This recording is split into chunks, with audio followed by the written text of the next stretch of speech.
whatever's happening to me is actually cause for the advancement of the gospel.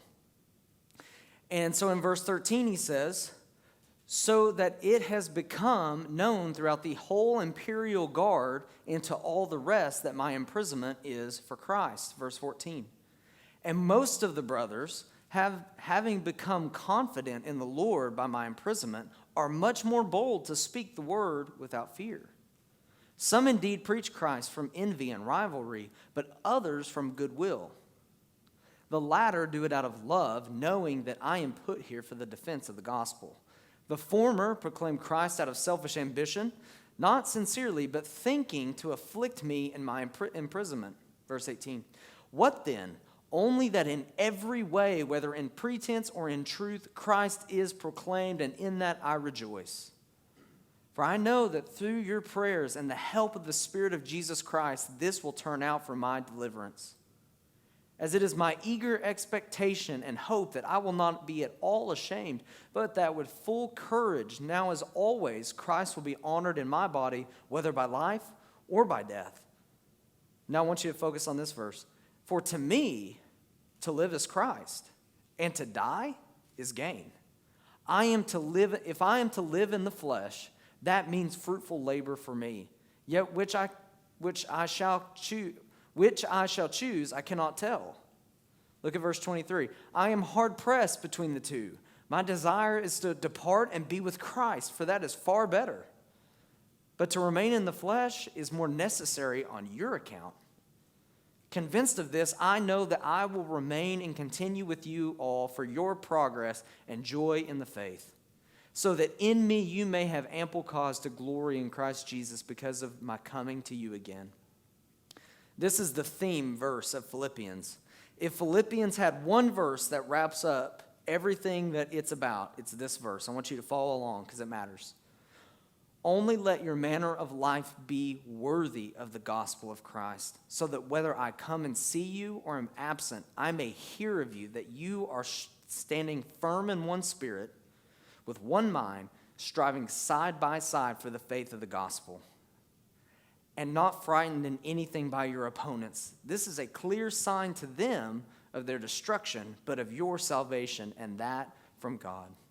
For it has been granted to you that for the sake of Christ, you should not only believe in him, but also suffer for his sake. And then the last verse, verse 30. Engaged in the same conflict that you saw I had and now hear that I still have. Tonight, our sermon is called, my message is called A Joyful Purpose. A joyful purpose. The Apostle Paul here is talking about his purpose, and not just his purpose, but every Christian's purpose, and that is to know God and to make God known. If you ever wonder what your purpose in life is, it's to know God personally and to make his name known to the ends of the earth. Now, what avenues you do that may differ. Some of you, for me, it's in pastoral ministry. Not all of us in here are going to be pastors. Not all of us in here are going to be worship leaders. Not all of us in here are going to work as a pastor or as a role hired by a church. So what avenue, what role are you taking the gospel forward in? Your locker is next to somebody, well, your locker is normally, right, and I'm sure it is on the days that you're there, your locker is next to someone at school for a reason. You have classes with the specific people for a reason. You play on a sports team with somebody for a specific reason. Why? Because in everything you do, you are to advance the gospel. And that's exactly what Paul's talking about tonight. You know, me and Jaxie, before we got married, we got a dog together, and we were like, oh, we need a dog. Let's get a dog. And we wanted a husky, right? Everybody know they look like wolves. We wanted one so bad. Well, it didn't work out. When you live in southeastern Oklahoma, there aren't just a whole lot of huskies running around. So we're like, well, what are we going to do? And we found this dog. He's a Australian Shepherd. Does anybody know what I'm talking about? The mini Australian Shepherds. We got one of those, and we saw he was the last one, and we were so excited to get him. And so anyways, we take him home and, to Jaxie's house. Obviously, we didn't live together because she was in high school and I was in college, and we weren't married, so we shouldn't live together. But just had to give some background information there for you. So anyways, we take the dog home, and like for the first day, he didn't do like anything. He was like, is this dog like okay? What's wrong with him? Like he just kind of like sniffed around and like laid around. And we're like, what is wrong with this dog? Well, the next day, he was like someone had switched dogs. He was like psychotic. And it was like running through the house, like running into stuff and chasing the toys and all kinds of stuff. And the moment we let him outside, he just took off, like in a bolt towards Jaxie lived. Her house was on several acres of land, and behind them was a barbed wire fence, and then there was horses. There was a donkey. There was it was just funny. There were just several animals out there, and our dog, his name was Mufasa, by the way, right? Name Mufasa. He goes in a straight dart towards those animals. And every time we let him out to go to the bathroom, Jaxie would tell me, he ran off again. And so he would go every time. As he got older, we realized every time he would get under the barbed wire fence, and he would start chasing the animals. And he did this every single day almost. And we're like, what is wrong with this dog? Can we take it back? But the more we realized, and the more I started talking to guys that had cattle, he's called an Australian shepherd for a reason.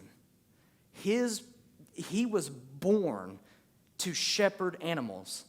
That's just naturally in him, right? We didn't have to take him and say, okay, you're gonna get that horse to go over there and get the donkey from down there by the pond and get him he was natural at it. You know what else he would do? He would take all of his toys and stack them on top of each other. He was like OCD dog. And he would stack all of his toys together, and he would sleep by them. And it was so weird. Why? Because that was his natural born personality. No one had to teach him how to be like that. He at heart, at his natural heart, that's what he was a shepherd dog. And I say that to say this. You and I were created with a purpose. We were created with a God-given purpose of making the name of God known. Did you know in Genesis chapter 1 and chapter 2 that mankind was given the command to rule and subdue the land and to bear the image of God? It meant that man was to take the reputation of God and bear it to the ends of the earth. Is that incredible? Angels weren't given that responsibility. Animals weren't given that responsibility. You were created with the purpose of knowing God and glorifying Him by making Him known to the ends of the earth. So if that's our purpose, that's a pretty big deal, isn't it? To bear the image of the Creator of the world? To make His reputation known to the ends of the earth? Wow, what a calling that is. So if that's a calling, we probably should learn from Paul here what that looks like, shouldn't we? So the first thing, if we know that our joyful purpose is to make God known, to know God and make God known, the first thing is when we advance the gospel, we have to advance the gospel with purpose. Look at verses 12 through 14 again. It says this, I want you to know, brothers, that what has happened to me has really served to advance the gospel, so that it has become known throughout the whole imperial guard and to all the rest that my imprisonment is for Christ. And most of the brothers, having been confident in the Lord by my imprisonment, are much more bold to speak without fear. Think about this for a moment. Paul, the Apostle Paul, being imprisoned, is sitting here saying, hey, guess what? Praise God, the fact that I'm in prison, now everybody knows my testimony all throughout, all the guards that are in charge of me, all the people across the area know why I'm in prison. I'm in prison for my faith. Could you imagine being in prison but being joyful that you're there? When we advance the gospel, it has to be with purpose. The Apostle Paul saw chains as an opportunity rather than an inconvenience. I want you to think about that. How many times in our life do we look at circumstances that happen to us as an inconvenience rather than an opportunity? I think when we look at the Apostle Paul, we see a joy and a desire to use every single circumstance he was in to advance the gospel. Some of us say, we see things that we have to be a part of. Our parents make us do things, or we have to go to school, or we have to do this, or we have to do that. But what if we took a moment and we realized, how can God use me in this moment? How can the purpose of making God known and advancing the gospel, how can God do that in this moment? But I think when we look at the Apostle Paul, it didn't matter what the circumstances were. It didn't matter if he was in chains or whether he was a free man. Every opportunity was for Christ. I remember when I went to India for the first time, and I remember being there, and we would walk into these villages. I mean, it's incredible. Walk into these villages on foot, and just walk in, and we would come in contact with these pastors who they've given up everything for the sake of the gospel. I remember talking to this one guy. He had, and this means more to me now that I have a baby, but I talked to this guy, and he was a doctor. He was high social class. I mean, he had money. He was respected, but God got a hold of him and convicted him, and he gave up everything. Gave his life to Jesus. Has a personal relationship with Jesus, and then he is called to be a pastor. In their culture, they lose everything. They don't just go from high class to low class. They're nobodies. They're literally called untouchables. You can't get a job. You can't buy groceries. You can't do anything. And I'll never forget, we went to his mud hut. And we walk in, and he's just joyful. And he says, at nighttime we have to pray to God that the snakes don't get in and kill our baby. Just things that I could not imagine. And so I'm talking with this guy, and he's like, we had to send our kids to this children's home because they were threatening to kill our kids and to stop me from preaching the gospel. And I'm witnessing this, and I'm thinking, there wasn't this, I feel sorry for myself, but he was advancing the gospel with purpose. He saw opportunity and took it. Didn't matter the circumstances. It didn't matter what was going on in his life. This man, when he surrendered to Christ, he surrendered. And shouldn't it be the same for us? So we advance the gospel with purpose.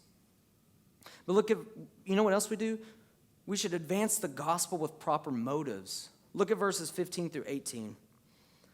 Some indeed, Paul's talking about these people that are preaching. And he says, some indeed preach Christ from envy and rivalry, but others from goodwill. The latter do it out of love, knowing that I am put here for the defense of the gospel. The former proclaim Christ out of selfish ambition, not sincerely, but thinking to afflict me in my imprisonment. What then? And this is so cool. What then? Only that in every way, whether in pretense or in truth, Christ is proclaimed, and in that I rejoice. So the next thing Paul says is there's these guys that are proclaiming the gospel. They're preaching about Jesus, but you know what they're doing? They're adding some things in there that aren't right. They're adding some things to the gospel that aren't correct. Now they're not completely selling this false gospel, but they're trying to add some things that aren't really necessarily true. And I think what we see here and what we can learn from this is simple. When we serve the Lord, when we advance the gospel, we better have pure motives. One of the things that worries me is when people, not just students, but adults as well, when they come to me and they say, hey, can I stand up and teach one night? And I said, well, what are you doing right now in serving? Well, nothing, but I just like to be up front and teach. That happens a lot. I have adults that ask me if they can come share their testimony all the time, but I say, well, come up here and get to know the students and so they can actually know who you are before you just get up here and start talking. Well, I don't know, I just was hoping I could get and I'm not saying their motives are always bad, but I'm a little eerie of people that want to be up in front all the time. I think what we can learn from the Apostle Paul here, just like then, men back there were trying to pollute, they were doing things with the wrong motives. I think we can ask ourselves the same question. When we serve Christ, whenever we come to church, whenever we read our Bibles, whenever we do everything we do for the Lord, are we doing it with the right motive?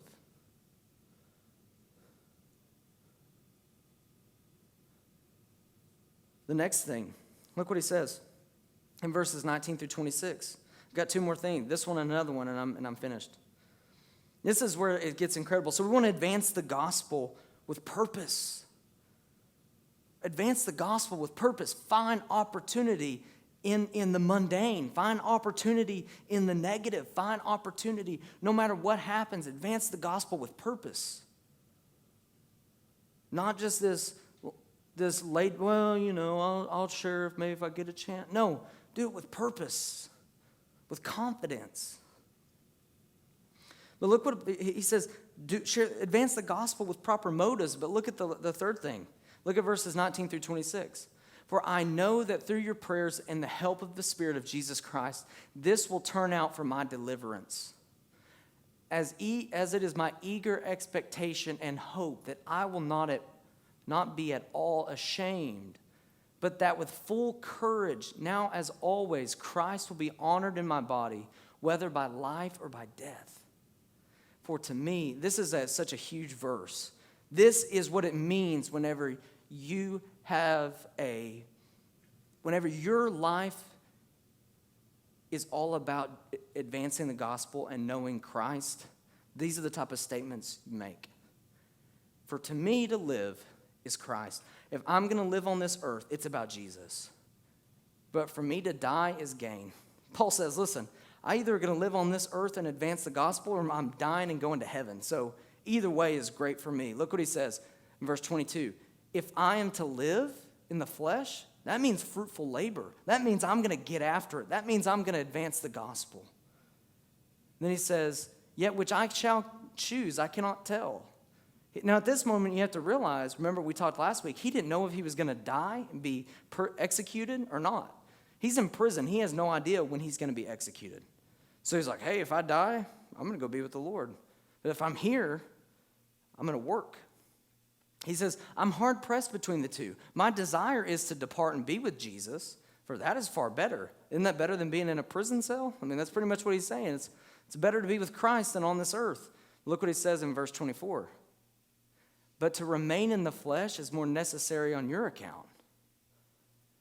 Convinced of this, I know that I will remain and continue with you all for your progress and joy in the faith. We have to advance the gospel with purpose. We have to advance the gospel with proper motives. And the next thing, we have to advance the gospel with perseverance. Paul shows us that. He had perseverance. It didn't matter what came his way. He said, if I'm to live on this earth, I'm going to give everything I have for the sake of the gospel. It is going to be about living for Jesus. And if I'm not on this earth anymore, then I'm going to die and go to heaven, because this life is about making the Lord known. Such perseverance, man. Such perseverance. You know what would happen if every single one of you made a decision to live your life for Christ every day? If we all made that decision, what impact would that make? Think about that. If every one of us in here that claims to know Jesus lived it out, and they meant it, and we lived it, everywhere we went, no matter what the circumstances were, we lived it, what would happen? We would see people come to know Jesus daily. We would see revival. You would see people saying, whatever they have, I want it. But the problem is, church, listen to me, We don't. Because when things get hard, or whenever we're like, well, I just don't really want to, I don't want to do that today, or when we start to we feel sorry for it, we get beat down, there's no perseverance. Paul tells the Philippians, he says, have perseverance. He says, listen, if I'm in this life, it doesn't matter what comes my way, I will receive it. It doesn't matter if it's I have no food or I have abundance. It doesn't matter if I have no money or I have a lot of money. It doesn't matter if I'm beaten or stoned. It doesn't matter if I'm alive and I'm well. No matter what, Christ will be proclaimed. Man, what perseverance. You want to hear a story that's the lack of perseverance? When I was in junior high, I was in track. I didn't run track. I was in track. And it was very, and I've told this story to a lot, some of you know this, but I'll tell it anyways. It was very calculated, because I knew if I was in track, that means I could skip like whole days of school, because track meets last like all day long, right? But I didn't want to run because I hated running. I was like, I'm not fast. I'm not going to win. I was very like self-aware. I was like, I'm very slow. I'm not going to win a race. So I was like, I could be the long jump. I could do long jump. I could do one event and miss all of school. So in my mind, it was genius. So I went on several track meets. I just goofed off the whole time. I mean, I would like sleep in the stands. I'd like go to the concession stand, be drinking, Coke and eating like all kinds of horrible snacks that you wouldn't eat for a track meet. I was just like hanging out. I did this like several times in a row. And then I think finally my coach realized this, and he was like, you know what? We were at a track meet at Heavener, where I'm from. And he said, Ashton, I want you to run in the 3,200 meter relay. And so some of you people that know track, that's 2 rounds. That's 2 laps around the track. Right? I didn't even know that. So what I did, as soon as they went, I was like, whatever, coach. What am I going to do? I'm in junior high. I was like, whatever, coach. Whatever you say. Haven't ran at all. I'm not even in. It's like I'm in no shape. I wasn't even in bad shape. I was in no shape. And as soon as the gun went off, I just took off running. I was like, I'm smoking these kids. And then I get to the end, and I'm like, I can't breathe. And they're like, keep going, one more. And I'm like, huh? One more? I'm like, I'm done. They were like, keep going. So I'm like a fourth of the way through, and I'm like, I can't do this. Like, I'm pretty sure my face was blue. And I was like, they were like, you can do it. I had to walk some of it. I was like, nope, can't. So I started walking. There's nothing more demeaning than walking in track. When you're having to run like long distance, and I'm like walking it. So I get to the end, people are like, they're not cheering for me anymore. And I literally felt like I could pass out, like straight up pass out. I tell you that story because that is the opposite of perseverance, right? Perseverance is not this right out of the gate, I'm going to do all these great things. Perseverance is day by day consistency. No matter what comes, the highs, the lows, it doesn't matter. I'm going to be faithful to what God's called me to. I'm going to be faithful to advancing the gospel. No matter, some days I don't feel like it. It doesn't matter. I'm really struggling right now where I'm at with it. Doesn't matter. It doesn't matter what comes your way. We must advance the gospel with perseverance. The last thing is this. I actually lied. I have 2 more. We'll just read this verse real quick. This will speak for itself. We must advance the gospel with pure conduct. Look at verse 27, verse 27. We'll just read that real fast. Or verse 27 real fast. It says, only let your manner of life be worthy of the gospel of Christ, so that whether I come and see you or am absent, I may hear of you that you are standing firm in one spirit, with one mind, striving side by side for the faith of the gospel. We must advance the gospel with pure conduct. This is something that we could talk about forever. Some people are like, please don't talk about this forever. I've heard it so many times. This phrase. I don't really like it that much, but I think there's some truth to it. Share the gospel, and if necessary, use words. Have you ever heard that? Share the gospel, and if necessary, use words. What is a person trying to say whenever they say that? Your life should reflect your love for Jesus. Your life, the way that the relationship you have with Christ should be reflected in your life, so much so that people can watch you and say, there's something different about that person. And so, some of that is true, but I want to encourage you to, if you share the gospel, please use words. Don't just think that you can be somebody's buddy and be like, hey, I just lived a good life around them. I think you should share the gospel with them. But I think the point is still good too. Just Paul says, listen, and pay attention, I'm almost finished. In everything we do with the gospel, when we advance the gospel, if our life doesn't add up to the gospel we say has changed our life, I'm a Christian, God's changed my life. But how can something change your life? And it's incredible. Oh, it's great. The gospel's great. The good news. But your life looks no different. How can that be possible? And Paul says, listen, if you are going to claim to love Jesus, you're going to claim to know Christ, you're going to claim to have a relationship with Jesus, your life must reflect that. If it doesn't, then you need to get alone with God and you need to repent of the sin that you're wrapped up in, and you need to make it a priority that you live for Jesus. We got to advance the gospel with pure conduct. And what's the last one? And this is something that you all can identify with. We all can. We have to advance the gospel with persecution, even with persecution in your midst. I tried so hard to find a P word right there, and I could not find one. But my point is this. Paul says in verse 29 and 30, put that up there and read with me. It says, for it has been granted to you that for the sake of Christ, you should not only believe in him, what does that say? But also suffer for his sake. Engaged in the same conflict that you saw I had and now hear that I still have. The same thing that Jesus suffered for, the same thing that Paul suffered for, the same thing that Christians all over the world are suffering for. It's the gospel.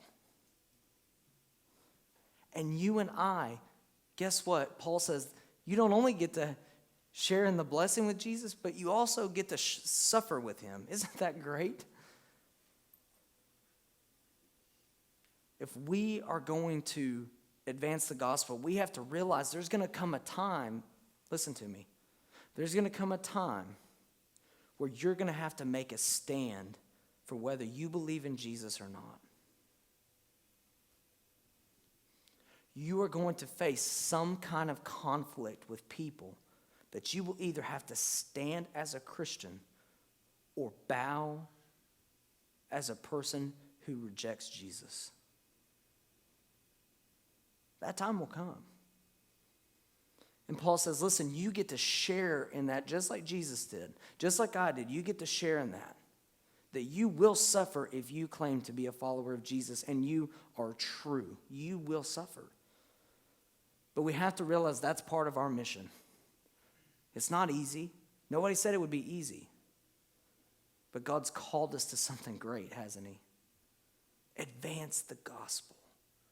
Your purpose, your life's purpose, is to know this God and to make him known to the ends of the earth. That's it. You were created for his glory. But when we do it, we need to do it with excellence and perseverance. With every head bowed and eye closed, nobody looking around this evening.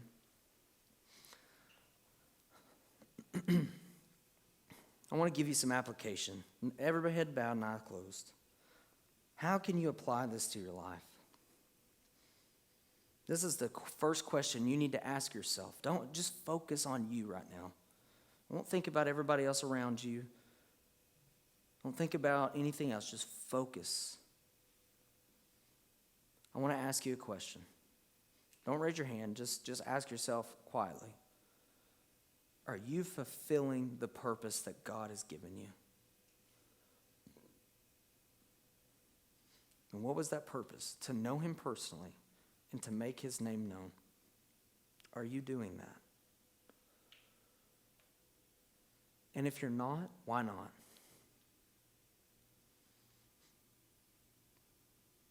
Maybe you're in here tonight and you say, Ashton, I can't make God known because I don't know God. I don't know Jesus personally. I mean, I know that what he's done for me. I know that he can save me from my sin. I've been to church a couple times, but I've never trusted in Jesus. You can never make God known until you know God personally. Ask yourself tonight, do you know Jesus?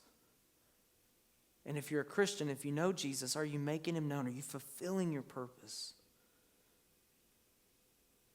I want to challenge you to be more intentional with the gospel. Maybe you just share your story. You text your story to somebody. Maybe you invite somebody to church. Do something to be more intentional with the gospel.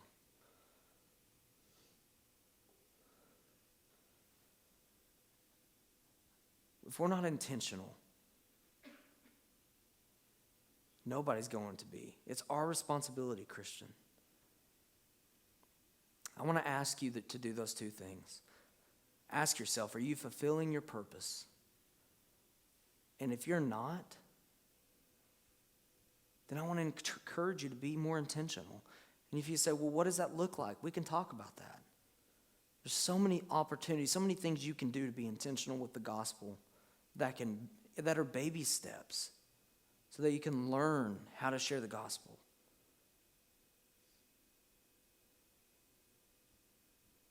But I want to ask you tonight, if you don't know Jesus, what's stopping you from giving your life to him tonight?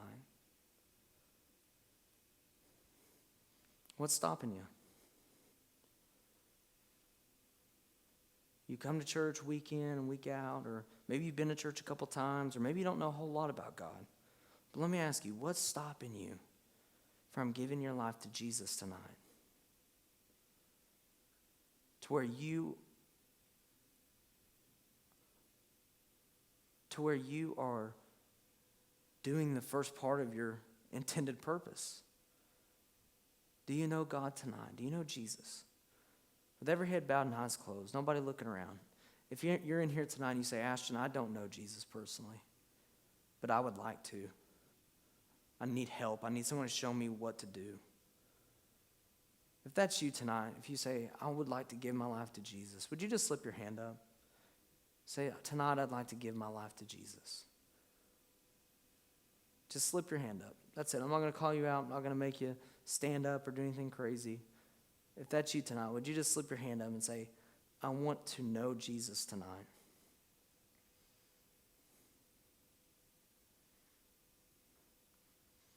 Maybe you're a Christian in here tonight and you say, Ashton, I know what my purpose is, but I'm not doing it. I haven't been intentional with the gospel. I haven't at all. Would you slip your hand up so I could pray for you? Thank you for being honest. Thank you. Thank you. Thank you. Thank you for being honest. Anybody else? Say, just pray for me, Ashton, for not being intentional. That's all I want to do. I see you back there. Appreciate your honesty. That's the first step, is being transparent with the Lord. Lord, we come before you, God, and I just pray, Father, if there's anyone in here tonight, God, that, Lord, there's people in here, Lord, that don't know you. Father, they run from you, and they face conviction. They know they're not living how they should. They know that they're not living for you. They know they don't know you. They don't have a relationship with you. God, I pray you would bring them tonight to, Lord, where they'd make a decision tonight. They would surrender to you. They'd stop running. And tonight, Lord, that they would they would turn from their sin and trust in you. Lord, I pray you would bring people tonight, Lord. Even if they didn't raise their hand, I pray, Lord, they can text me, they can message me, they can come up to me after this service is over. Lord, that they would stop playing games with you and they would be just genuine. They would come and be transparent. And they would get their relationship with you where it needs to be. Lord, I pray for those that raise their hand. Lord, they raise their hand because they want to be honest. Lord, I pray for them. Lord, help the students that raise their hand to be intentional. Lord, help them to identify some people that they know are lost and they don't know you, and that they can begin to witness to them, or Lord, just to make subtle steps, God, to where they're going to start sharing the gospel. Lord, I pray they would come up tonight, Lord, and they would get resources. They would get help. Lord, let me help them. I pray, Lord, they would be honest and open and say, Ashton, I need help. I don't know how to do this. Lord, I pray you would give them the boldness and the courage and the wisdom, and Lord, let me help them through it. Lord, I thank you for their honesty. I pray that they would get things in their life that are sinful, and Lord, you would remove them from their life. Lord, thank you for your word. I pray that we would be challenged by it tonight. Remember our purpose. In Jesus' name, amen.